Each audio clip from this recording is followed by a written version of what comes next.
நான் வாசிக்கிறேன். சகோதரி மேரி, திருநெல்வேலி. என்னுடைய வயிற்றின் இடது பக்கத்தில் குடல் இறுக்கம் பிரச்சனையின் நிமித்தம் கடந்த அக்டோபர் மாதம் அறுவை சிகிச்சை செய்யப்பட்டது. அறுவை சிகிச்சை செய்த 1 மாதம் கழித்து பரிசோதனைக்காக மறுபடியும் மருத்துவமனைக்கு சென்றோம். பரிசோதித்த மருத்துவர், உங்களுடைய வயிற்றின் வலது பக்கத்திலும் குடல் இறக்கம் பிரச்சனை ஏற்பட்டிருக்கிறது. பாதிப்பு மேலும் அதிகரித்தால் அதையும் அறுவை சிகிச்சை செய்ய வேண்டும் என்று கூறிவிட்டார். எப்பொழுதும் என்னுடைய வயிற்றில் பெல்ட் அணிந்திருப்பேன். தினம்தோறும் இதற்கான மருந்து மாத்திரைகளை தொடர்ச்சியாக சாப்பிட்டும் கொண்டு வந்தேன். வலது பக்கத்திலும் குடல் இறக்கம் பிரச்சனை வந்திருக்கிறது என்று மருத்துவர் சொன்ன வார்த்தையை கேட்டதிலிருந்து ஒருவித சோர்வும் பயமும் எனக்குள் வந்துவிட்டது.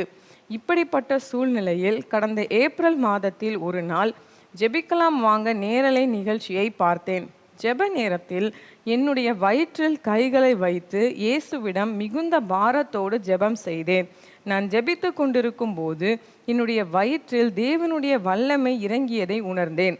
சில நாள் கழித்து மறுபடியும் பரிசோதனைக்காக மருத்துவமனைக்கு சென்றேன்.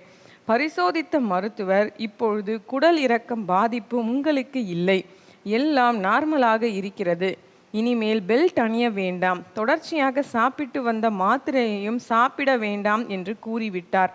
இப்பொழுது நான் நல்ல சுகத்தோடு இருக்கிறேன்.